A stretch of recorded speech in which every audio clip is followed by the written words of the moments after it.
Hello my dear students, welcome back to my channel. ತುಂಬಾ ಜನ ಕೇಳ್ಕೊತಾ ಇದ್ರು ಸರ್ 12th ಕೆಮಿಸ್ಟ್ರಿದು ಕೋಆರ್ಡಿನೇಷನ್ ಕಾಂಪೌಂಡ್ಸ್ ಕಂಪ್ಲೀಟ್ ಎಕ್ಸ್ಪ್ಲನೇಷನ್ ಕೊಡಿ ಅಂತ ಹೇಳ್ಬಿಟ್ಟು. ಸೊ ಹಾಗಾಗಿ ನಾನು ಇವತ್ತು ಕೋಆರ್ಡಿನೇಷನ್ ಕಾಂಪೌಂಡ್ಸ್ ಚಾಪ್ಟರ್ ನ ಡೀಟೇಲ್ ಎಕ್ಸ್ಪ್ಲನೇಷನ್ ಕೊಡ್ತಾ ಹೋಗ್ತೀನಿ ಇವತ್ತಿಂದ. ಮತ್ತೆ ಈ ಚಾಪ್ಟರ್ದು ವೇಟೇಜ್ ನಿಮಗೆ ಈ ವರ್ಷ 9 ಮಾರ್ಕ್ಸ್ ಗಿದೆ. ಯೂಶಲಿ ಪ್ರತಿ ವರ್ಷ ನಿಮಗೆ ಈ ಚಾಪ್ಟರ್ ಅಲ್ಲಿ 6 ಮಾರ್ಕ್ಸ್ ಇರ್ತಿತ್ತು ವೇಟೇಜ್, ಬಟ್ ಈ ವರ್ಷ ಡಿಲೀಟ್ ಆಗಿರೋದ್ರಿಂದ ಪೋರ್ಷನ್ಸ್ ಈ ಚಾಪ್ಟರ್ಗೆ ಹೈಯೆಸ್ಟ್ ವೇಟೇಜ್ ಇದೆ. ಸೊ 9 ಮಾರ್ಕ್ಸ್ ಇದೆ. ತುಂಬಾ ಈಸಿ ಚಾಪ್ಟರ್ ನ ನೀವು ಕಲ್ತ್ಕೊಂಡ್ರೆ ಆರಾಮಾಗಿ 9 ಮಾರ್ಕ್ಸ್ ನ ಸ್ಕೋರ್ ಮಾಡಬಹುದು. ಯಾಕಂದ್ರೆ ಕೆಲವೊಂದು ಪೋರ್ಷನ್ಸ್ ಇದರಲ್ಲೂ ತೆಗೆದಿದ್ದಾರೆ, ಪೋರ್ಷನ್ಸ್ ಡಿಲೀಟ್ ಆಗಿದೆ, ಜೊತೆಗೆ ಮಾರ್ಕ್ಸ್ ಕೂಡ ಜಾಸ್ತಿ ಆಗಿದೆ. ಸೊ ಚಾಪ್ಟರ್ ಶಾರ್ಟ್ ಆಗಿದೆ, ಬಟ್ ಮಾರ್ಕ್ಸ್ ಕೂಡ ಜಾಸ್ತಿ ಆಗಿರೋದ್ರಿಂದ ಈ ಚಾಪ್ಟರ್ ನ ಕಲಿಯೋದು ತುಂಬಾನೇ ಇಂಪಾರ್ಟೆಂಟ್. ಈಗ first of all coordination compounds ಅಂದ್ರೆ ಏನು ಅಂತ ತಿಳ್ಕೊಳಕ್ ಟ್ರೈ ಮಾಡೋಣ. ಈಗ ನೋಡಿ, ಒಂದು KCl ಅಂತ ಒಂದು ಕಾಂಪೌಂಡ್, ಇದು 2 ಎಲಿಮೆಂಟ್ಗಳು ಆಲ್ರೆಡಿ ಜಾಯಿನ್ ಆಗಿದ್ದಾರೆ. KCl ಅನ್ನೋದು ಒಂದು ಕಾಂಪೌಂಡ್, ಪೊಟ್ಯಾಷಿಯಂ ಮತ್ತೆ ಕ್ಲೋರಿನ್ ಅನ್ನೋ 2 ಎಲಿಮೆಂಟ್ಗಳು ಜಾಯಿನ್ ಆಗಿ ಒಂದು ಕಾಂಪೌಂಡ್ ಫಾರ್ಮ್ ಆಗ್ಬಿಟ್ಟಿದೆ. ಹಾಗೇನೆ ನಾನು ಇನ್ನೊಂದು ಕಾಂಪೌಂಡ್ ತಗೋತೀನಿ, MgCl2. ಸೊ ಅದು ಕೂಡ ಒಂದು stable compound. So already stable ಆಗಿರುವಂತ 2 ಕಾಂಪೌಂಡ್ಗಳು ಇನ್ನೊಂದು ಪರ್ಟಿಕ್ಯುಲರ್ ರೇಷಿಯೋದಲ್ಲಿ, ರೇಷಿಯೋ ಅಂದ್ರೆ ಏನು, ಸ್ಟೋಕಿಯೋಮೆಟ್ರಿ ರೇಷಿಯೋ ಅಂದ್ರೆ 1:1 ಅಥವಾ 1:2, ಹೀಗೆ ಯಾವುದೋ ಒಂದು ಪರ್ಟಿಕ್ಯುಲರ್ ರೇಷಿಯೋದಲ್ಲಿ ಆಲ್ರೆಡಿ ಸ್ಟೇಬಲ್ ಆಗಿರುವಂತ 2 ಕಾಂಪೌಂಡ್ಗಳು ಮತ್ತೆ ಜಾಯಿನ್ ಆದ್ರೆ that is called coordination compounds ಅಂತ ಹೇಳಿ ಕರಿತೀವಿ. ಇದೇ ತರ ನೇಚರ್ ಡಬಲ್ ಸಾಲ್ಟ್ ಇರುತ್ತೆ ನೋಡಿ. ಇದು ಡಬಲ್ ಸಾಲ್ಟ್, ಕಾರ್ನಲೈಟ್ ಅಂತ ಹೇಳಿ ಕರಿತೀವಿ, and it is also called as A double salt ಅಂತ ಹೇಳ್ತೀವಿ. ಡಬಲ್ ಸಾಲ್ಟ್ಗೂ ಮತ್ತೆ ಕೋಆರ್ಡಿನೇಷನ್ ಕಾಂಪೌಂಡ್ಸ್ಗೂ ಒಂದೇ ತರ ನೇಚರ್ ಇದೆ. ಡಬಲ್ ಸಾಲ್ಟ್ ನೋಡಿ, ಇದರಲ್ಲೂ ಕೂಡ ಸ್ಟೇಬಲ್ ಆಗಿರೋ, ಆಲ್ರೆಡಿ ಸ್ಟೇಬಲ್ ಆಗಿರುವಂತ ಕಾಂಪೌಂಡ್ಗಳು ಮತ್ತೆ ಕಂಬೈನ್ ಆಗಿ ಇನ್ನೊಂದು ಕಾಂಪೌಂಡ್ ಫಾರ್ಮ್ ಆಗ್ತಾ ಇದೆ. ಇದು ಡಬಲ್ ಸಾಲ್ಟ್. ಹಾಗೆ ನೀವು ಕೋಆರ್ಡಿನೇಷನ್ ಕಾಂಪೌಂಡ್ ಅಂದ್ರೆ ಒಂದು ಬೆಸ್ಟ್ ಎಕ್ಸಾಂಪಲ್ ತಗೊಳ್ಳೋದ್ರೆ K4FeCN6 ನೋಡಿ. ಇದು ಅಷ್ಟೇ. ಈಗ ಸೈನೈಡ್ ಅನ್ನೋದು ಒಂದು ಆಲ್ರೆಡಿ ಫಾರ್ಮ್ ಆಗಿರುವಂತ ಒಂದು ಮಾಲಿಕ್ಯೂಲ್ಸ್, ಅದು ಇನ್ನೊಂದು ಆಟಮ್ ಜೊತೆಗೆ ಮತ್ತೆ ಕ್ಲಬ್ ಆಗ್ತಿದೆ. ಈ ತರ ಆಲ್ರೆಡಿ ಫಾರ್ಮ್ ಆಗಿರುವಂತ ಮಾಲಿಕ್ಯೂಲ್ಸ್ ಗಳು ಮತ್ತೆ ಇನ್ನೊಂದು ಮಾಲಿಕ್ಯೂಲ್ ಜೊತೆಗೆ ಜಾಯಿನ್ ಆದ್ರೆ ಅದನ್ನ ಕೋಆರ್ಡಿನೇಷನ್ ಕಾಂಪೌಂಡ್ ಇನ್ ಪರ್ಟಿಕ್ಯುಲರ್ ರೇಷಿಯೋ ಅಂತ ಹೇಳಬೇಕು, ಆಯ್ತಾ. So this is a coordination compound. ಹಾಗಿದ್ರೆ ನೀವು ಕೇಳಬಹುದು, ಇದೇನ್ ಸರ್ ಡಬಲ್ ಸಾಲ್ಟ್ ಮತ್ತೆ ಕೋಆರ್ಡಿನೇಷನ್ ಕಾಂಪೌಂಡ್ ಎರಡಕ್ಕೂ ಒಂದೇ ತರ ನೇಚರ್ ಇದೆಯಲ್ಲ, ಮತ್ತೆ ಡಿಫ್ರೆನ್ಶಿಯೇಟ್ ಮಾಡೋದು ಹೇಗೆ ಇವರಿಬ್ರನ್ನ ಅಂತ ನೀವು ಕೇಳಿದ್ರೆ ವೆರಿ ಸಿಂಪಲ್. ಇವರಿಬ್ರದ್ದು ಫಾರ್ಮೇಶನ್ ಒಂದೇ ತರ ಇದ್ರು, ಇವರ ಕೆಲವೊಂದು ಕ್ಯಾರೆಕ್ಟರ್ಸ್ ಅಲ್ಲಿ ಡಿಫರೆನ್ಸ್ ಇದೆ. ಅದರಲ್ಲಿ ಮೇಜರ್ ಕ್ಯಾರೆಕ್ಟರ್ ಏನು ಅಂದ್ರೆ ಡಿಸೋಸಿಯೇಷನ್. ನೀವು ಡಬಲ್ ಸಾಲ್ಟ್ ಅನ್ನ ಸಾಲ್ವೆಂಟ್ ಗೆ ಆಡ್ ಮಾಡಿದ್ರೆ, ಯಾವ್ದಾದ್ರು ಒಂದು ಸಾಲ್ವೆಂಟ್ ಗೆ ನೀವು ಆಡ್ ಮಾಡಿದ್ರೆ ಅದು ಕಂಪ್ಲೀಟ್ ಡಿಸೋಸಿಯೇಷನ್ ಆಗ್ತದೆ. ಕಂಪ್ಲೀಟ್ ಡಿಸೋಸಿಯೇಷನ್ ಆಗೋಗ್ತವೆ ಡಬಲ್ ಸಾಲ್ಟ್ಗಳು, ಓಕೆನಾ. ಅಂದ್ರೆ ಅಲ್ಲಿರುವಂತ ಎಲ್ಲಾ ಪಾರ್ಟಿಕಲ್ಸ್ ಅಯಾನ್ಸ್ ಆಗಿ ಸ್ಪ್ಲಿಟ್ ಆಗ್ತವೆ ನೋಡಿ. ಇದು ಸ್ಪ್ಲಿಟ್ ಆಗುತ್ತೆ, ಇಲ್ಲೂ ಸ್ಪ್ಲಿಟ್ ಆಗುತ್ತೆ, ಕಂಪ್ಲೀಟ್ ಸ್ಪ್ಲಿಟ್ ಆಗೋಗುತ್ತೆ, ಎಲ್ಲರೂ ಸ್ಪ್ಲಿಟ್ ಆಗೋಗ್ತಾರೆ. ಅದೇ ನೀವು ಕೋಆರ್ಡಿನೇಷನ್ ಕಾಂಪೌಂಡ್ಸ್ ನ ಸಾಲ್ವೆಂಟ್ ಗೆ ಆಡ್ ಮಾಡಿದ್ರೆ ಅದು ಕಂಪ್ಲೀಟ್ ಡಿಸೋಸಿಯೇಷನ್ ಆಗಲ್ಲ. ನೀವು ಅಬ್ಸರ್ವ್ ಮಾಡಿ, ಪ್ರತಿಯೊಂದು ಕೋಆರ್ಡಿನೇಷನ್ ಕಾಂಪೌಂಡ್ಗೂ ನಾವು ಈ ತರ ಬ್ರಾಕೆಟ್ ಹಾಕ್ತಿವಿ, ಸ್ಕ್ವೇರ್ ಬ್ರಾಕೆಟ್ ಹಾಕ್ತಿವಿ. ಯೂಶಲಿ ಕೋಆರ್ಡಿನೇಷನ್ ಕಾಂಪೌಂಡ್ಸ್ ನ ನೀವು ಸಾಲ್ವೆಂಟ್ ಹಾಕಿದಾಗ ಈ ಬ್ರಾಕೆಟ್ ಇದೆಯಲ್ರಪ್ಪ, ಈ ಬ್ರಾಕೆಟ್ ಇಂದ ಆಚೆ ಇರೋ ಟರ್ಮ್ ಮತ್ತೆ ಬ್ರಾಕೆಟೆಡ್ ಟರ್ಮ್ ಡಿಸೋಸಿಯೇಟ್ ಆಗುತ್ತೆ. ಆದ್ರೆ ಸ್ಕ್ವೇರ್ ಬ್ರಾಕೆಟ್ ಒಳಗಡೆ ಇರುವಂತ ಟರ್ಮ್ಸ್ ಗಳು ಫರ್ದರ್ ಡಿಸೋಸಿಯೇಟ್ ಆಗಲ್ಲ. ಅಂದ್ರೆ ಕೋಆರ್ಡಿನೇಷನ್ ಕಾಂಪೌಂಡ್ ನ ನೀವು ಸಾಲ್ವೆಂಟ್ ಗೆ ಆಡ್ ಮಾಡಿದ್ರೆ ಅದು ಪಾರ್ಷಿಯಲಿ ಡಿಸೋಸಿಯೇಷನ್ ಆಗುತ್ತೆ. So this is a major difference between the double salt and coordination compound. But ಎರಡು ಫಾರ್ಮ್ ಆಗೋ ರೀತಿ ಅಂತೂ ಒಂದೇ. ಅದು ಸ್ಟೇಬಲ್, ಆಲ್ರೆಡಿ ಸ್ಟೇಬಲ್ ಆಗಿರುವಂತಹ ಕಾಂಪೌಂಡ್ಗಳು ಒಂದು ಪರ್ಟಿಕ್ಯುಲರ್ ರೇಷಿಯೋದಲ್ಲಿ ಜಾಯಿನ್ ಆಗ್ತಾರೆ. ಕೋಆರ್ಡಿನೇಷನ್ ಕಾಂಪೌಂಡ್ ಫಾರ್ಮ್ ಆಗಬೇಕಾದ್ರೂ ಅಷ್ಟೇ, ಆಲ್ರೆಡಿ ಸ್ಟೇಬಲ್ ಆಗಿರುವಂತಹ ಮಾಲಿಕ್ಯೂಲ್ಸ್ ಗಳು, ಕಾಂಪೌಂಡ್ಸ್ ಗಳು ಪರ್ಟಿಕ್ಯುಲರ್ ಸ್ಟೋಕಿಯೋಮೆಟ್ರಿ ರೇಷಿಯೋದಲ್ಲಿ ಜಾಯಿನ್ ಆಗ್ತಾರೆ. ಬಟ್ ಡಿಫರೆನ್ಸ್ ಏನು ಅಂದ್ರೆ ಇವರು ಕಂಪ್ಲೀಟ್ ಡಿಸೋಸಿಯೇಷನ್ ಆಗ್ತಾರೆ, ಇವರು ಪಾರ್ಷಿಯಲ್ ಡಿಸೋಸಿಯೇಷನ್ ಆಗ್ತಾರೆ, ಓಕೆನಾ. ಈಗ ಪಾರ್ಷಿಯಲ್ ಡಿಸೋಸಿಯೇಷನ್ ಅಂತ ನಾನು ಏನ್ ಹೇಳನ್ನು, ಇದ್ರ ಮೇಲೆ ಒಂದು ಕ್ವಶನ್ ಬರ್ತಾ ಇರುತ್ತೆ ನಿಮಗೆ. ಏನು, ಈಗ ಫಾರ್ ಎಕ್ಸಾಂಪಲ್ K4FeCN6 ಅಂತ ನಿಮಗೆ ಎಕ್ಸಾಂಪಲ್ ಕೊಟ್ಬಿಟ್ಟು 1 ಮಾರ್ಕ್ಗೆ, when it is dissolved in the solvent, ಇದನ್ನ ಸಾಲ್ವೆಂಟ್ ಗೆ ಡಿಸಾಲ್ವ್ ಮಾಡಿದ್ರೆ ಎಷ್ಟು ಮೋಲ್ಸ್ ಅಯಾನ್ಸ್ ಬರುತ್ತೆ ಅಂತ ಕೇಳ್ತಿರ್ತಾರೆ. How many moles of ions it can produce ಅಂತ ಹೇಳ್ಬಿಟ್ಟು. ನಿಮ್ಗೆ ಆಲ್ರೆಡಿ ಹೇಳಿದೆ ನಾನು, ಬ್ರಾಕೆಟ್ ಒಳಗಡೆ ಇರೋ ಟರ್ಮ್ ಡಿಸೋಸಿಯೇಟ್ ಆಗಲ್ಲ, ಬ್ರಾಕೆಟ್ ಇಂದ ಆಚೆ ಇರೋ ಟರ್ಮ್ ಮತ್ತೆ ಬ್ರಾಕೆಟೆಡ್ ಟರ್ಮ್ ಮಾತ್ರ ಸಪರೇಟ್ ಆಗ್ತಾರೆ ಅಂತ. ಈಗ ಇಲ್ಲಿ ಈಸಿ ನಿಮಗೆ, ಪೊಟ್ಯಾಷಿಯಂ ಅನ್ನೋದು ಎಷ್ಟಿದೆ, 4 ಇದೆ, ಅದನ್ನ ನೋಡ್ಕೊಳ್ಳಿ. ಬ್ರಾಕೆಟೆಡ್ ಎಷ್ಟಿದೆ, ಇಲ್ಲಿ 1 ಇದೆ, ಹೌದಾ. ಸೊ 4 + 1 ಎಷ್ಟಾಯ್ತಪ್ಪ, 5. So you will get 5 moles of ions ಬರುತ್ತೆ ಸಾಲ್ವೆಂಟ್ ಅಲ್ಲಿ ಡಿಸಾಲ್ವ್ ಮಾಡಿದಾಗ. ಹಾಗೆ ಇನ್ನೊಂದು ಕಾಂಪೌಂಡ್ ಕೊಡ್ಬೋದು ಅವ್ರು ನಿಮಗೆ ನೋಡಿ, K2ZnOH4 ಅಂತ ಕೊಟ್ರು.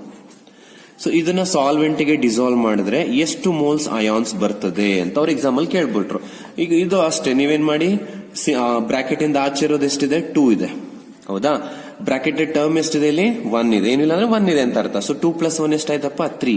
That means it produces 3 moles of ion when dissolved in the water ಅಥವಾ ಎನಿ ಸಾಲ್ವೆಂಟ್ ಅಲ್ಲಿ ಡಿಸಾಲ್ವ್ ಮಾಡಿದ್ರೆ ನಿಮ್ಗೆ ಆತರ ಕಾಂಪೌಂಡ್ ಬರುತ್ತೆ. ಅರ್ಥ ಆಯ್ತಾ? ಇನ್ನೊಂದು ದೊಡ್ಡ ಕಾಂಪೌಂಡ್ ಕೊಡ್ಬೋದು ನಿಮ್ಗೆ ಕನ್ಫ್ಯೂಷನ್ ಮಾಡಕ್ಕೋಸ್ಕರ. ಈ ತರ ನೋಡಿ, CO NH3 4 H2O Cl bracket ಹಾಕಿ Cl2 ನೋಡಿ ಹೀಗೆ ಕೊಟ್ರು ಅಂತ ಅನ್ಕೊಳ್ಳಿ. ಇದನ್ನ ಸಾಲ್ವೆಂಟಿಗೆ ಡಿಸಾಲ್ವ್ ಮಾಡಿದ್ರು, ಎಷ್ಟು ಮೋಲ್ಸ್ ಅಯಾನ್ಸ್ ಬರುತ್ತೆ ಅಂತ ಕೇಳಿದ್ರು. ಅವಾಗ ನೀವು ಒಳಗಡೆ ಇರೋದ್ರ ಬಗ್ಗೆ ತಲೆ ಕೆಡಿಸ್ಕೋಬೇಡಿ, ಯಾಕಂದ್ರೆ ನಾನು ಹೇಳಿದೀನಿ ಬ್ರಾಕೆಟ್ ಒಳಗಡೆ ಇರೋರು ಡಿಸೋಸಿಯೇಟ್ ಆಗದೆ ಇರೋದ್ರಿಂದ ಇಲ್ಲಿಂದ ಅಯಾನ್ಸ್ ಬರೋದಿಲ್ಲ ನಿಮಗೆ. ಜಸ್ಟ್ ನೀವೇನ್ ಮಾಡ್ಬೇಕು, ಬ್ರಾಕೆಟೆಡ್ ಎಷ್ಟಿದೆ ಇಲ್ಲಿ, ಬ್ರಾಕೆಟೆಡ್ 1 ಇದೆ. ಬ್ರಾಕೆಟ್ ಇಂದ ಆಚೆ ಇರೋ ಅಂತ ಸ್ಪೀಸೀಸ್ ಎಷ್ಟಿದೆ 2 ಇದೆ. ಸೊ 2 + 1 ಎಷ್ಟಾಯ್ತು 3 moles ಆಫ್ ಅಯಾನ್ಸ್. ಸೊ ಈ ತರದ್ದು 1 ಮಾರ್ಕ್ಗೆ ಕೇಳಬಹುದು. ಸೊ ನೆನ್ಪಿಟ್ಕೊಳ್ಳಿ, how many moles of ions produces when particular compound dissolved in the solvent. ಅರ್ಥ ಆಗಿದೆಯಾ? ಸೊ ನೆಕ್ಸ್ಟ್ ಈ ಕೋಆರ್ಡಿನೇಷನ್ ಕಾಂಪೌಂಡ್ಸ್ ನಿಮ್ಗೆ ಅರ್ಥ ಆಗ್ಬೇಕು ಅಂದ್ರೆ ನೀಟಾಗಿ ಕೆಲವು ಬೇಸಿಕ್ ಟರ್ಮ್ ಗಳಿದಾವೆ. ಆ ಬೇಸಿಕ್ ಟರ್ಮ್ಸ್ ಗಳನ್ನ ನೀವು ಅರ್ಥ ಮಾಡ್ಕೋಬೇಕಾಗತ್ತೆ.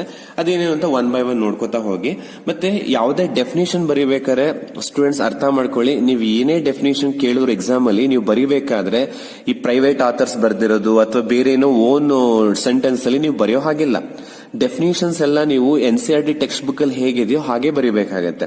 ಲಾಗಳಿರ್ಬೋದು, ಡೆಫಿನೇಷನ್ಸ್ ಆಗಿರ್ಬೋದು, ಇವುಗಳನ್ನ ನೀವು ಚೇಂಜ್ ಮಾಡೋ ಹಾಗಿಲ್ಲ, ಟೆಕ್ಸ್ಟ್ ಬುಕ್ ಅಲ್ಲಿ ಇರೋ ಹಾಗೆ ಬರೀಬೇಕು.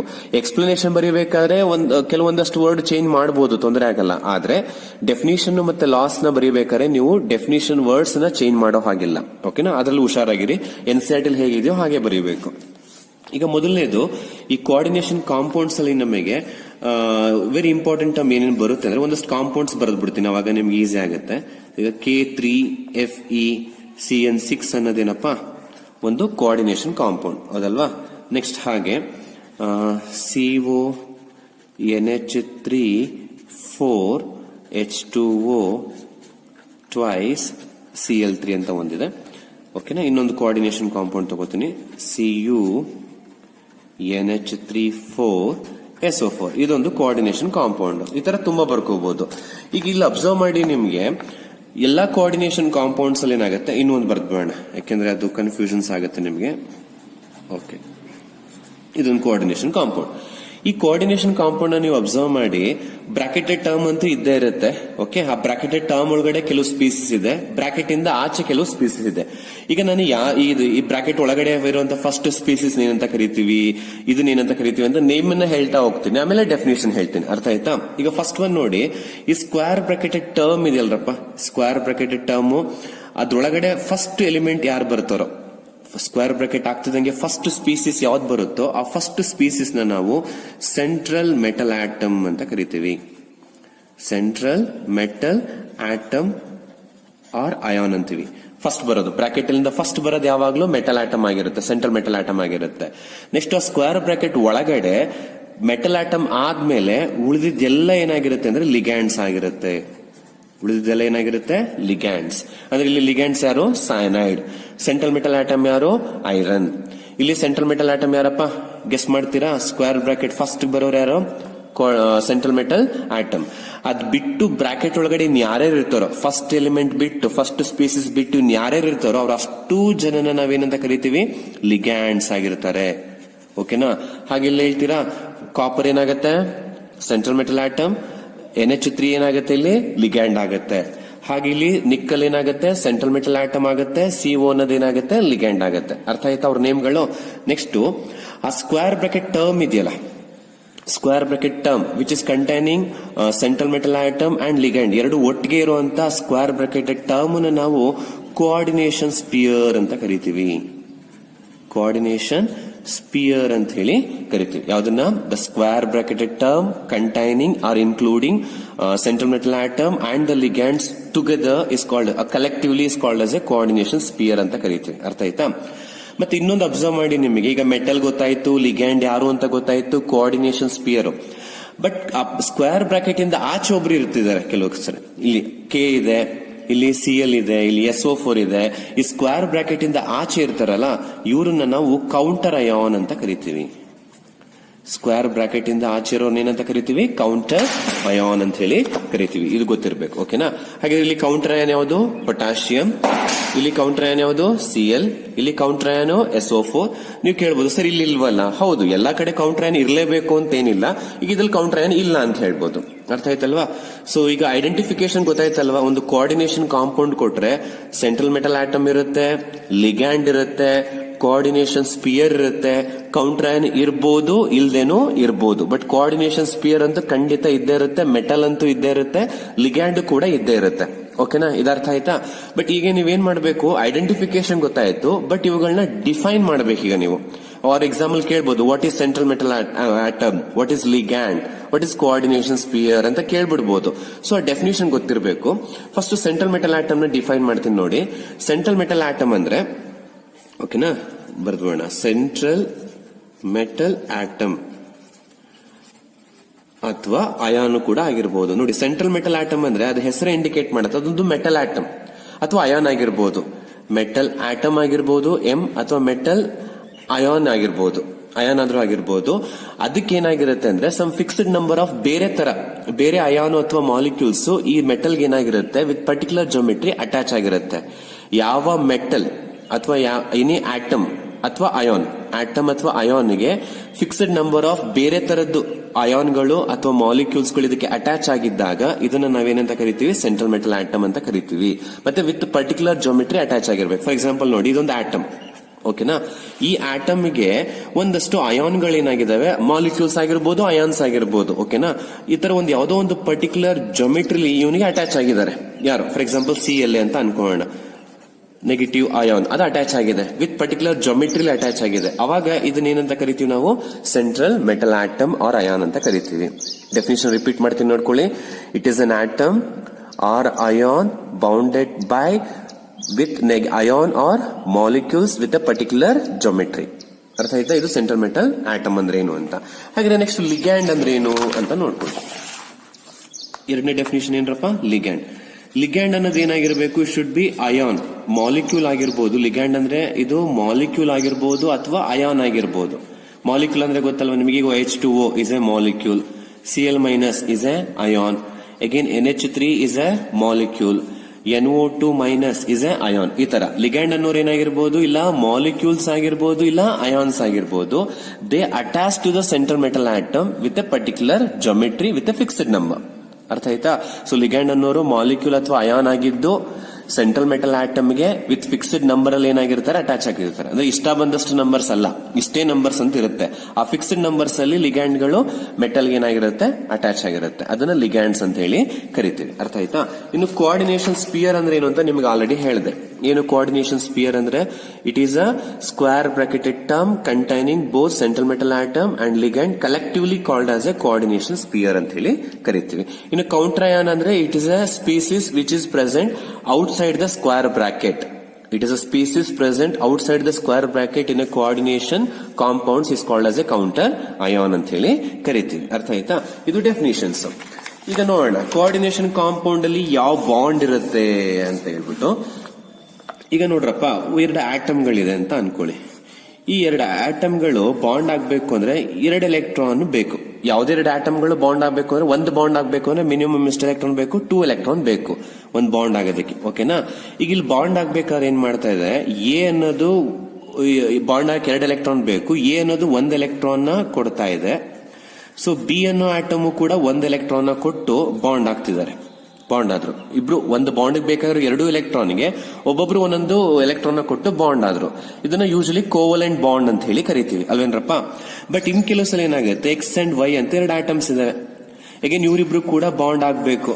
ಆದ್ರೆ ಬಾಂಡ್ ಆಗಕ್ಕೆ ಬೇಕಾಗಿರೋ 2 ಎಲೆಕ್ಟ್ರಾನ್ ಬೇಕಲ್ವಾ. ಆ 2 ಎಲೆಕ್ಟ್ರಾನ್ ನ ಈ ವೈ ಅನ್ನೋನು ಕೊಡ್ತಾ ಇದ್ದಾರೆ. ಯಾರಿಗೆ, ಎಕ್ಸ್ ಗೆ. ಅಂದ್ರೆ ಎಕ್ಸ್ ಅಲ್ಲಿ ಎಲೆಕ್ಟ್ರಾನ್ ನ ಕೊಡ್ತಾ ಇಲ್ಲ, ಶೇರ್ ಮಾಡ್ತಾ ಇಲ್ಲ, ಜಸ್ಟ್ ಎಲೆಕ್ಟ್ರಾನ್ ಅದು ಇನ್ವಾಲ್ವ್ ಆಗ್ತಾ ಇದೆ ಬಾಂಡಿಂಗ್ ಅಲ್ಲಿ. ಮತ್ತೆ ಎಲೆಕ್ಟ್ರಾನ್ ಏನ್ ಮಾಡ್ತಾ ಇದೆ, ರಿಸೀವ್ ಮಾಡ್ಕೋತಾ ಇದೆ. ವೈ ಅನ್ನೋದು ಆ ಬಾಂಡಿಂಗ್ ಬೇಕಾಗಿರೋ 2 ಎಲೆಕ್ಟ್ರಾನ್ ವೈನೇ ಕೊಟ್ಟು ಬಾಂಡ್ ಫಾರ್ಮ್ ಮಾಡ್ಕೋತಾ ಇದೆ. ಅವಾಗ ಇದನ್ನ ಕೋಆರ್ಡಿನೇಷನ್ ಬಾಂಡ್ ಅಂತ ಹೇಳಿ ಕರಿತೀವಿ. ಅಂದ್ರೆ ಒಂದು ಬಾಂಡಿಗೆ ಬೇಕಾಗಿರುವಂತ 2 ಎಲೆಕ್ಟ್ರಾನ್ ನ ಒಂದೇ ಎಲಿಮೆಂಟ್ ಅಥವಾ ಒಂದೇ ಆಟಮ್ ಕೊಡ್ತಾ ಇರುತ್ತೆ. ಆದ್ರೆ ಇನ್ನೊಂದು ಆಟಮ್ ಏನ್ ಮಾಡ್ತಾ ಇರುತ್ತೆ, ರಿಸೀವ್ ಮಾಡ್ಕೋತಾ ಇರುತ್ತೆ ಅಂತ. ಸೊ ಇಲ್ಲೂ ಅದನ್ನ ಕೋಆರ್ಡಿನೇಷನ್ ಬಾಂಡ್ ಅಂತ ಕರಿತೀವಿ. ಹಾಗೆ ಕೋಆರ್ಡಿನೇಷನ್ ಕಾಂಪೌಂಡ್ಸ್ ಅಲ್ಲೂ ಕೂಡ ನಿಮಗೆ ಯಾವ ತರ ಬಾಂಡ್ ಇರುತ್ತೆ, ಕೋಆರ್ಡಿನೇಷನ್ ಬಾಂಡ್ ಇರುತ್ತೆ. ಕೋಆರ್ಡಿನೇಷನ್ ಬಾಂಡ್ ಇರುತ್ತೆ ಅಂದ್ಮೇಲೆ ಒಬ್ರು ಎಲೆಕ್ಟ್ರಾನ್ ಕೊಡಬೇಕು, ಇನ್ನೊಬ್ರು ಎಲೆಕ್ಟ್ರಾನ್ ತಗೋಬೇಕಲ್ವಾ. ಯೂಶಲಿ ಎಲೆಕ್ಟ್ರಾನ್ ಕೊಡೋರು ಯಾರು ಅಂದ್ರೆ ಲಿಗ್ಯಾಂಡ್ಸ್. ನಾವ್ ಇಷ್ಟೋ ತನಕ ಯಾರನ್ನ ಲಿಗ್ಯಾಂಡ್ಸ್ ಅಂತ ಕರಿತಿದ್ವೋ ಅವರು ಎಲೆಕ್ಟ್ರಾನ್ ಕೊಡ್ತಾರೆ. ರಿಸೀವ್ ಮಾಡ್ಕೊಳ್ಳೋದು ಯಾರಾಗಿದ್ರೆ ಅಂದ್ರೆ central metal atom. So central metal atom ಏನ್ ಮಾಡುತ್ತೆ, ಲಿಗ್ಯಾಂಡ್ ಇಂದ ಎಲೆಕ್ಟ್ರಾನ್ ನ ರಿಸೀವ್ ಮಾಡ್ಕೊಳ್ಳುತ್ತೆ. ಈ ರೀತಿ ಅದು ಬಾಂಡ್ ಫಾರ್ಮ್ ಆಗುವಂತದ್ದು. ಹೀಗೆ ಲಿಗ್ಯಾಂಡ್ ಎಲೆಕ್ಟ್ರಾನ್ ಕೊಡುತ್ತೆ, ಮೆಟಲ್ ಆಟಮ್ ರಿಸೀವ್ ಮಾಡ್ಕೊಳ್ಳುತ್ತೆ. ಸೊ ನೀವು ಫಸ್ಟ್ ಇಯರ್ ಕಲ್ತಿರ್ತೀರಾ, the species which donate electron, lone pair of electrons ನ ಡೊನೇಟ್ ಮಾಡೋರಿಗೆ ನಾವು ಇನ್ನೊಂದು ನೇಮ್ ಇಂದ ಕರಿತೀವಿ. ಏನಂತ, ಲೆವಿಸ್ ಬೇಸ್ ಅಂತ ಕರಿತೀವಿ. ಹಾಗಾಗಿ ನೀವು ಲಿಗ್ಯಾಂಡ್ಸ್ ಏನಂತ ಕರಿಬಹುದು, ಲೆವಿಸ್ ಬೇಸ್ ಅಂತಾನೂ ಕೂಡ ಕರಿಬಹುದು. ಈಗ ಸೆಂಟ್ರಲ್ ಮೆಟಲ್ ಆಟಮ್ ಎಲೆಕ್ಟ್ರಾನ್ ನ ರಿಸೀವ್ ಮಾಡ್ಕೋತಾ ಇದೆ. ಎಲೆಕ್ಟ್ರಾನ್ ನ ರಿಸೀವ್ ಮಾಡ್ಕೊಳ್ಳೋರ್ನ ಲೆವಿಸ್ ಅವರು ಇನ್ನೊಂದು ರೀತಿ ಕರೀತಾರೆ. ಏನಂತ, ಲೆವಿಸ್ ಆಸಿಡ್ ಅಂತ ಹೇಳಿ ಕರೀತಾರೆ. ಹಾಗೆ ಸೆಂಟ್ರಲ್ ಮೆಟಲ್ ಆಟಮ್ ಯಾವ್ದು ಏನಾಗುತ್ತೆ, ಲೆವಿಸ್ ಆಸಿಡ್. ಕೇಳಬಹುದು, between metal atom and ligand, which one is called as a Lewis base, ligands, which one is called as a Lewis acid, central metal atom na Lewis acid ಅಂತ ಹೇಳಿ ಕರಿತೀವಿ. ಅರ್ಥ ಆಯ್ತಾ? ಈಗ ನೋಡಿ, ಇದು ಸೆಂಟ್ರಲ್ ಮೆಟಲ್ ಆಟಮ್ FeL ಇದು central metal atom, this is Lewis acid. Cyanide is a ligand, it is a Lewis base. ಇಲ್ಲೂ ಅಷ್ಟೇ, ಕೊಬಾಲ್ಟ್ ಅನ್ನೋದು Lewis acid, central metal atom Lewis acid. ಇನ್ನು NH3H2O ಇದಿಷ್ಟು ಲಿಗ್ಯಾಂಡ್ಸ್ ತಾನೆ, ಇವರೆಲ್ಲರೂ ಏನಾಗಿ ಬಿಹೇವ್ ಮಾಡ್ತಾರೆ, ನಿಮಗೆ ಲೆವಿಸ್ ಬೇಸ್ ರೀತಿ ಬಿಹೇವ್ ಮಾಡ್ತಾರೆ. ಅರ್ಥ ಆಯ್ತಲ್ವಾ? ಸೊ ಇದರಿಂದ ಒಂದು ನಿಮ್ಗೆ ಏನ್ ಅರ್ಥ ಆಯ್ತು, ಲಿಗ್ಯಾಂಡ್ಸ್ ಅಂದಾಗ ದೇ ಶುಡ್ ಡೊನೇಟ್ ಎಲೆಕ್ಟ್ರಾನ್. ಅವರು ಎಲೆಕ್ಟ್ರಾನ್ ಕೊಡಬೇಕು, ಡೊನೇಟ್ ಮಾಡಬೇಕು, ಲೋನ್ ಪೇರ್ ನ ಡೊನೇಟ್ ಮಾಡಬೇಕು. ಅಂತವ್ರನ್ನ ಮಾತ್ರ ನಾವು ಲಿಗ್ಯಾಂಡ್ ಅಂತ ಕರೆಯಕ್ಕಾಗತ್ತೆ. ಓಕೆನಾ? ಈಗ ಲಿಗ್ಯಾಂಡ್ಸ್ ಅಲ್ಲಿ ಏನಾಗುತ್ತೆ ಅಂದ್ರೆ, ಈಗ H2O ತಗೋಣ. H2O is a ligand, NH3 is a ligand. ಅಂದ್ರೆ ಏನು, H2O is a ligand ಅಂದ್ರೆ H2O ಏನ್ ಮಾಡುತ್ತೆ, ಎಲೆಕ್ಟ್ರಾನ್ ನ ಡೊನೇಟ್ ಮಾಡುತ್ತೆ ಅಂತ ಅರ್ಥ. ಈಗ H2O ದಲ್ಲಿ ಎಲೆಕ್ಟ್ರಾನ್ ಡೊನೇಟ್ ಮಾಡ್ತಿರೋದು ಯಾರು, ಆಕ್ಸಿಜನ್. ಓಕೆ, H2O ಮಾಲಿಕ್ಯೂಲ್ ನಾವು ಲಿಗ್ಯಾಂಡ್ ಅಂತ ಕರಿತೀವಿ. ಆ ಮಾಲಿಕ್ಯೂಲ್ ಒಳಗಡೆ ಇಬ್ರಿದ್ದಾರೆ, H ಇದೆ, ಓನು ಇದೆ. ಬಟ್ ಇಬ್ರು ಎಲೆಕ್ಟ್ರಾನ್ ಕೊಡ್ತಿರಲ್ಲ, ಇಬ್ರಲ್ಲಿ ಯಾರು O ಕೊಡ್ತಾ ಇದೆ. ಅವಾಗ ಓನ ನಾವು ಡೋನಾರ್ ಆಟಮ್ ಅಂತ ಹೇಳಿ ಕರಿತೀವಿ. ನೋಡಿ, ಮಾಲಿಕ್ಯೂಲ್ ಏನ್ರಪ್ಪ, this molecule is a ligand. ಓಕೆನಾ? ಆ ಲಿಗ್ಯಾಂಡ್ ಒಳಗಡೆ ಯಾವ ಆಟಮ್ ಎಲೆಕ್ಟ್ರಾನ್ ಕೊಡ್ತಾ ಇರುತ್ತೋ ಅದನ್ನು ಡೋನಾರ್ ಆಟಮ್ ಅಂತ ಕರಿತೀವಿ. ಹಾಗೆ NH3 ಅನ್ನೋದು ಲಿಗ್ಯಾಂಡ್. ಇದ್ರಲ್ಲಿ ಇಬ್ರಿದ್ದಾರೆ, ಯಾರು, N ಮತ್ತೆ H ಸೇರಿ ಈ ಅಮೋನಿಯಾ ಫಾರ್ಮ್ ಆಗಿರೋದು. ಈಗ ಇವರಲ್ಲಿ ಯಾರು ಎಲೆಕ್ಟ್ರಾನ್ ಕೊಡ್ತಾರೆ ಅದನ್ನ ನೋಡ್ಕೋಬೇಕು ನಾವು. ಯಾರು ಕೊಡೋದು, N ಕೊಡೋದು ಎಲೆಕ್ಟ್ರಾನ್. ಸೊ ಹಾಗಾಗಿ ನಾವು N ಏನಂತ ಕರಿತೀವಿ, ಇಲ್ಲಿ ಡೋನಾರ್ ಆಟಮ್ ಅಂತ ಕರಿತೀವಿ. ಸೊ ಲಿಗ್ಯಾಂಡ್ ಅಲ್ಲಿ ಯಾವ ಆಟಮ್ ಎಲೆಕ್ಟ್ರಾನ್ ನ ಕೊಡ್ತಿರುತ್ತೋ ಅಥವಾ ಯಾವ ಆಟಮ್ ಅಲ್ಲಿ ಲೋನ್ ಪೇರ್ ಆಫ್ ಎಲೆಕ್ಟ್ರಾನ್ಸ್ ಇರುತ್ತೋ ಅದನ್ನ ನಾವು ಡೋನಾರ್ ಆಟಮ್ ಅಂತ ಹೇಳಿ ಕರಿತೀವಿ. ಅರ್ಥ ಆಯ್ತಾ? ಈಗ ನೀವು ಇದನ್ನ ಅಬ್ಸರ್ವ್ ಮಾಡಿದ್ರೆ ನಿಮಗೆ ವಾಟರ್ ಅಲ್ಲಿ ಒಂದು ಡೋನಾರ್ ಆಟಮ್ ಇದೆ. ಓಕೆನಾ?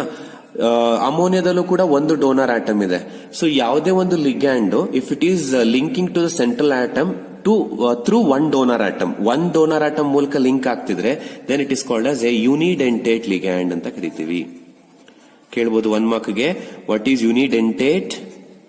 ಯುನಿಡೆಂಟೇಟ್ ಲಿಗ್ಯಾಂಡ್. ಏನು ಯುನಿಡೆಂಟೇಟ್ ಲಿಗ್ಯಾಂಡ್ ಅಂದ್ರೆ, it is a ligand which is linking to the central metal atom through one donor atom. ಯಾಕಂದ್ರೆ ಒನ್ ಡೋನಾರ್ ಆಟಮ್ ಮೂಲಕ ಮಾತ್ರ ಲಿಂಕ್ ಆಗ್ತಿದೆ. ಸೊ ಅದು H2 ಆಗಿರ್ಬೋದು, NH3 ಆಗಿರ್ಬೋದು, ಇನ್ನು ಬರ್ತಾರೆ ಯಾರು, Cl minus, Br minus, NO3 minus, carbonyl, ಇವರೆಲ್ಲ ನಿಮಗೆ ಯುನಿಡೆಂಟೇಟ್ ಕಂಡ್ರಪ್ಪ. ನೋಡ್ಕೊಂಬಿಡಿ, ವಾಟರ್, NH3 ಎಕ್ಸಾಂಪಲ್ಸ್ ಬರ್ಕೊಳ್ಳಿ.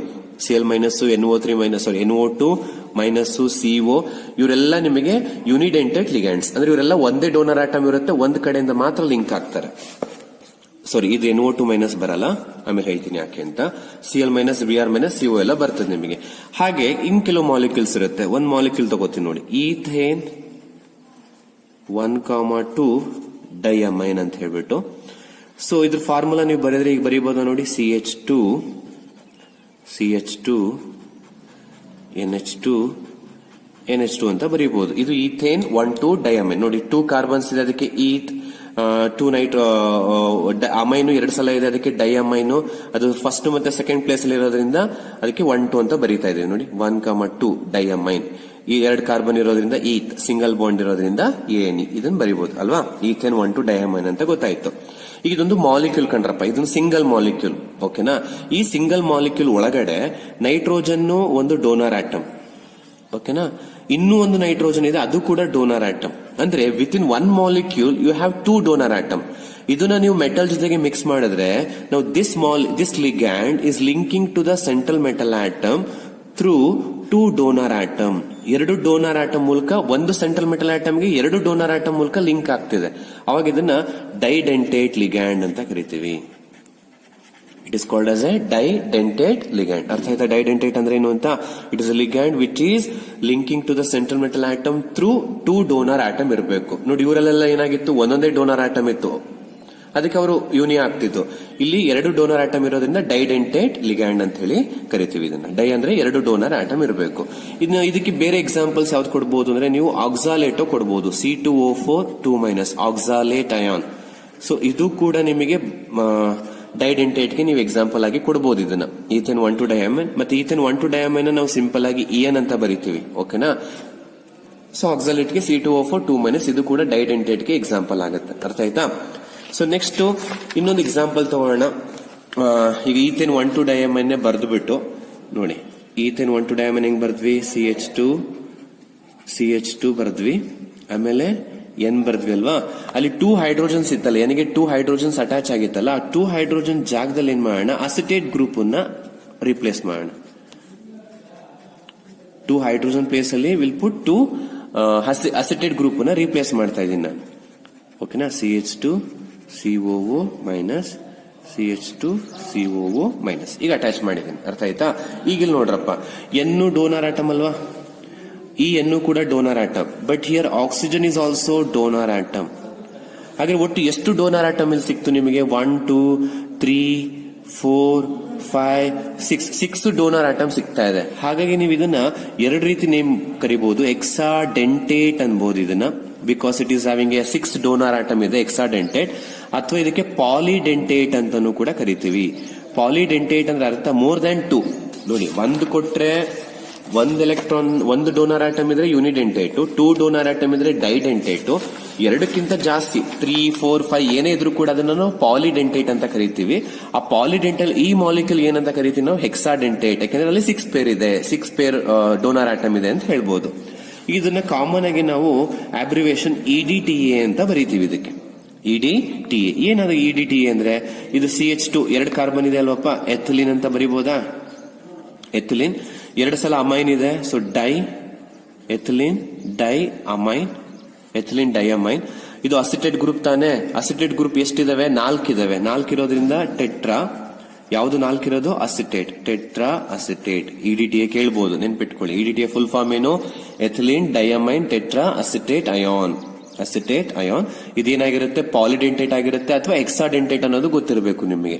ಓಕೆ, ಸೊ ಇದು ಒಂದು ಟೈಪ್ ಆಯ್ತು. ಇನ್ನೂ ಒಂದು ಟೈಪ್ ಇದೆ ಲಿಗ್ಯಾಂಡ್. ಈಗ ನೀವು ಅಂಬರೀಷ್ ನೆನ್ಪಿಸ್ಕೊಳ್ಳಿ, ಈಸಿಯಾಗಿ ನೆನ್ಪಿಟ್ಕೋಬಹುದು. ನಾವು ಅಂಬರೀಷ್ನ ತುಂಬಾ ಪ್ರೀತಿಯಿಂದ ಅಂಬಿ ಅಂತ ಕರಿತೀವಲ್ವಾ, ಆಗ ಇಲ್ಲಿ ಆಂಬಿಡೆಂಟೇಟ್ ಅದನ್ನ ನೆನ್ಪಿಸ್ಕೊಳ್ಳಿ ಅವ್ರ ಹೆಸರನ್ನ, ಅವಾಗ ನಿಮಗೆ ಆಂಬಿಡೆಂಟೇಟ್ ನೆನಪಿಗೆ ಬರುತ್ತೆ ಕಣ್ರಪ್ಪ. ಓಕೆ, ಏನಿದೆ ಆಂಬಿಡೆಂಟೇಟ್ ಲಿಗ್ಯಾಂಡ್ ಅಂದ್ರೆ? ನೋಡಿ, ವೆರಿ ಸಿಂಪಲ್. ಅಂಬಿ ಅಂತ ಹೇಳ್ಬೇಡ್ರಿ, ಆಂಬಿ. ಓಕೆನಾ? ನೆನ್ಪಿಟ್ಕೊಳ್ಳೋಕೆ ಅಷ್ಟಕ್ಕೆ ಮಾತ್ರ ಆ ವರ್ಡ್ ಅನ್ನ ರಿಕಾಲ್ ಮಾಡ್ಕೊಳ್ಳಿ. ಆಂಬಿಡೆಂಟೇಟ್.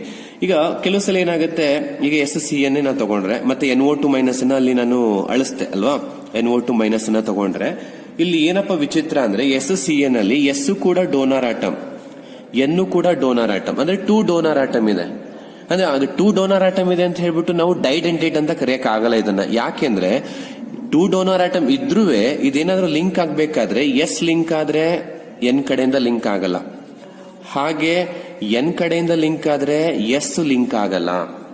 2 ಡೋನರ್ ಆಟಮ್ ಇದ್ದು 2 ಕಡೆಯಿಂದ ಲಿಂಕ್ ಆದ್ರೆ ಅದನ್ನ ಡೈಡೆಂಟೇಟ್ ಅಂತ ಕರಿತೀವಿ. ಬಟ್ ಆಂಬಿಯಲ್ಲಿ ಏನು ಸ್ಪೆಷಾಲಿಟಿ ಅಂದ್ರೆ, 2 ಡೋನರ್ ಆಟಮ್ ಇರುತ್ತೆ, ಬಟ್ ಸೆಂಟ್ರಲ್ ಮೆಟಲ್ ಆಟಮ್ಗೆ ಲಿಂಕ್ ಆಗೋದು ಯಾವ್ದಾದ್ರು 1 ಡೋನರ್ ಆಟಮ್ ಇಂದ, ಅದನ್ನ ಆಂಬಿ ಅಂತ ಕರಿತೀವಿ. ಹಾಗೆ NO2- ಅಲ್ಲೂ ಅಷ್ಟೇ, ಇಲ್ಲಿ N ಕೂಡ ಡೋನರ್ ಆಟಮ್, O ಕೂಡ ಡೋನರ್ ಆಟಮ್.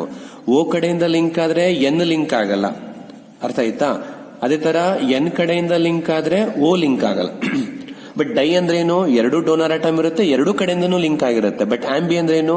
ನೋಡಕ್ಕೆ ಡೈಡೆಂಟೇಟ್ ತರ ಕಾಣಿಸುತ್ತೆ, ಬಟ್ ಬಿಹೇವ್ ಮಾಡೋದು ಯೂನಿಡೆಂಟೇಟ್ ತರ. ಅರ್ಥ ಆಯ್ತಲ್ವಾ? ಇದು ಆಂಬಿಡೆಂಟೇಟ್. ಡೆಫಿನಿಷನ್ ಏನಂತ ಬರೀತೀರಾ? It is a ligand has 2 donor atom but linking to the central metal atom through only 1 donor atom. ಈ ಡೆಫಿನಿಷನ್ ಬರೆದ್ರೆ ಸಾಕು. ಅರ್ಥ ಆಯ್ತಾ?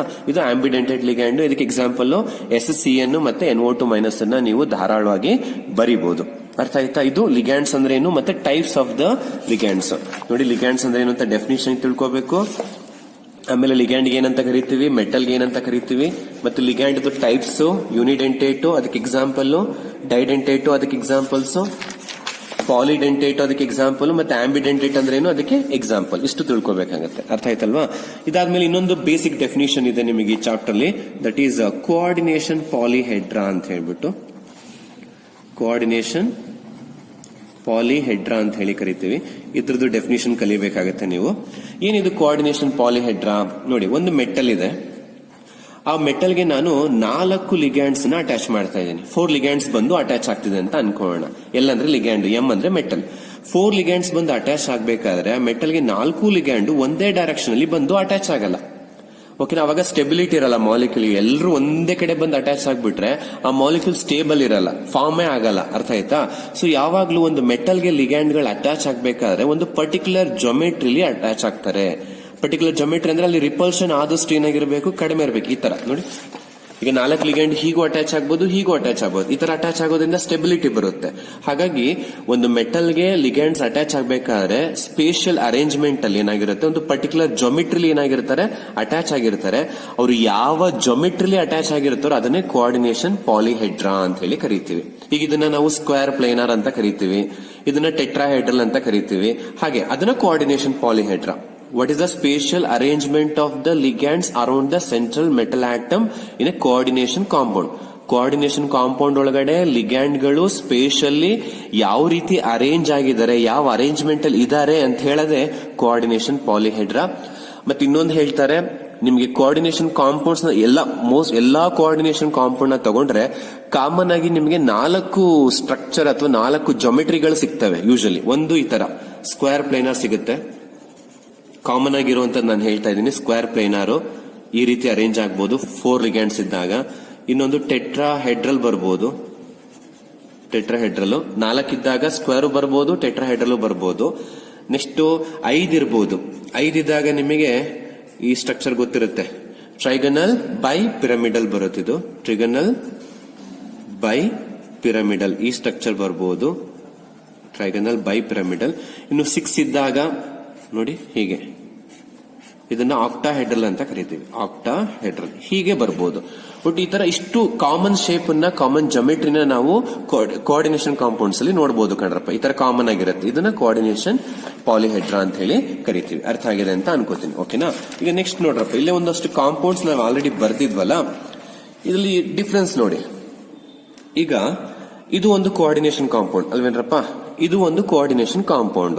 ಈಗ ಇದರಲ್ಲಿ central metal atom iron, ligands ನೋಡ್ರಿ, ಸೆಂಟ್ರಲ್ ಮೆಟಲ್ ಆಟಮ್ ಬಿಟ್ಬಿಡಿ, ಲಿಗ್ಯಾಂಡ್ಸ್ ನೋಡಿ. ಇಲ್ಲಿ ಸಯನೈಡ್ ಇದೆ, ಲಿಗ್ಯಾಂಡ್ ಎಷ್ಟಿದೆ? 6 ಇದೆ. ಇಲ್ಲೇನಿದೆ? ಅಮೋನಿಯಾ ಅನ್ನೋದು 4 ಇದೆ, ವಾಟರ್ ಅನ್ನೋ ಲಿಗ್ಯಾಂಡ್ಸ್ 2 ಇದೆ. ಅಂದ್ರೆ ಏನ್ ಅರ್ಥ ಆಯ್ತು ನಿಮ್ಗೆ? ಇಲ್ಲಿ ಡಿಫ್ರೆನ್ಸ್ ಲಿಗ್ಯಾಂಡ್ಸ್ ಅಲ್ಲಿ ಏನ್ ಡಿಫ್ರೆನ್ಸ್ ಕಾಣಿಸ್ತಾ ಇದೆ ಅಂದ್ರೆ, ಈ ಕೋಆರ್ಡಿನೇಷನ್ ಕಾಂಪೌಂಡ್ ಅಲ್ಲಿ ಒಂದೇ ತರ ಲಿಗ್ಯಾಂಡ್ಸ್ ಗಳು ಸೆಂಟ್ರಲ್ ಮೆಟಲ್ ಆಟಮ್ಗೆ ಅಟ್ಯಾಚ್ ಆಗಿದಾವೆ. ಬಟ್ ಈ ಕೋಆರ್ಡಿನೇಷನ್ ಕಾಂಪೌಂಡ್ ಅಲ್ಲಿ ಸೆಂಟ್ರಲ್ ಮೆಟಲ್ ಆಟಮ್ಗೆ 2 ಡಿಫ್ರೆಂಟ್ ಬೇರೆ ಬೇರೆ ತರದ್ದು ಲಿಗ್ಯಾಂಡ್ಸ್ ಗಳು ಅಟ್ಯಾಚ್ ಆಗಿದೆ. ಹೌದಾ? ಸೊ ಇನ್ ಕೋಆರ್ಡಿನೇಷನ್, ಯಾವ್ದಾದ್ರು ಒಂದು ಕೋಆರ್ಡಿನೇಷನ್ ಕಾಂಪೌಂಡ್ ಅಲ್ಲಿ ಒಂದೇ ತರ ಲಿಗ್ಯಾಂಡ್ಸ್ ಗಳು ಮೆಟಲ್ ಅಟ್ಯಾಚ್ ಆಗಿದ್ರೆ ಅದನ್ನ ಹೋಮೋಲೆಪ್ಟಿಕ್ ಕೋಆರ್ಡಿನೇಷನ್ ಕಾಂಪೌಂಡ್ಸ್ ಅಂತ ಕರಿತೀವಿ. ಹೋಮೋಲೆಪ್ಟಿಕ್ ಕೋಆರ್ಡಿನೇಷನ್ ಕಾಂಪೌಂಡ್ ಇದು ಎಕ್ಸಾಂಪಲ್ ಆಗುತ್ತೆ. ಹಾಗೆ ಕೋಆರ್ಡಿನೇಷನ್ ಕಾಂಪೌಂಡ್ಸ್ ಅಲ್ಲಿ ಡಿಫ್ರೆಂಟ್ ಕೈಂಡ್ಸ್ ಆಫ್ ಲಿಗ್ಯಾಂಡ್ಸ್ ಮೆಟಲ್ಗೆ ಅಟ್ಯಾಚ್ ಆಗಿದ್ರೆ ಅದನ್ನ ಹಿಟಿರೋಲೆಪ್ಟಿಕ್ ಕೋಆರ್ಡಿನೇಷನ್ ಕಾಂಪೌಂಡ್ ಅಂತ ಕರಿತೀವಿ. ನೀವು ಇದೇ ಎಕ್ಸಾಂಪಲ್ಸ್ ನ ಬರೀಬಹುದು ಎಕ್ಸಾಮ್ ಅಲ್ಲಿ. ಅರ್ಥ ಆಯ್ತಲ್ವಾ? ಹೋಮೋಲೆಪ್ಟಿಕ್ ಅಂದ್ರೆ ಏನು? It is a coordination compounds where central metal atom attached with same kind of ligands.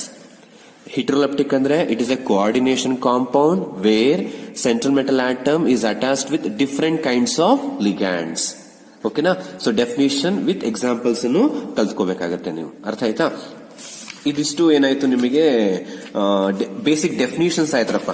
So double salt ಮತ್ತೆ ಕೋಆರ್ಡಿನೇಷನ್ಸ್ ಇರುವಂತ ಡಿಫ್ರೆನ್ಸ್ ತಿಳ್ಕೋಬೇಕು. ಮತ್ತೆ ಒಂದು ಕಾಂಪ್ಲೆಕ್ಸ್ ಕಾಂಪೌಂಡ್ ನ ಕೋಆರ್ಡಿನೇಷನ್ ಕಾಂಪೌಂಡ್ ನ ಸಾಲ್ವೆಂಟ್ ಗೆ ಆಡ್ ಮಾಡಿದ್ರೆ ಎಷ್ಟು ಮೋಲ್ಸ್ ಅಯಾನ್ಸ್ ಬರುತ್ತೆ ಅನ್ನೋದು ಗೊತ್ತಾಗಬೇಕು. ಮತ್ತೆ ಐಡೆಂಟಿಫಿಕೇಶನ್, ಮೆಟಲ್ ಯಾರು, ಲಿಗ್ಯಾಂಡ್ಸ್ ಯಾರು, ಕೋಆರ್ಡಿನೇಷನ್ ಸ್ಪಿಯರ್, ಮತ್ತೆ ಸಿಂಪಲ್ ಅಯಾನ್ ಅಥವಾ ಕೌಂಟರ್ ಅಯಾನ್ ನ ಐಡೆಂಟಿಫೈ ಮಾಡೋದು. ಮತ್ತೆ ಡೆಫಿನಿಷನ್ಸ್ ಗಳು ಹೇಳಿದೀನಿ. ಓಕೆ, ಲಿಗ್ಯಾಂಡ್ ಟೈಪ್ಸ್ ಗಳು ಹೇಳಿದೀನಿ. ಅರ್ಥ ಆಯ್ತಲ್ವಾ? ಮತ್ತೆ ಕೋಆರ್ಡಿನೇಷನ್ ಪಾಲಿಹೆಡ್ರಾ ಅಂದ್ರೆ ಏನು ಅಂತ ಹೇಳಿದೀನಿ.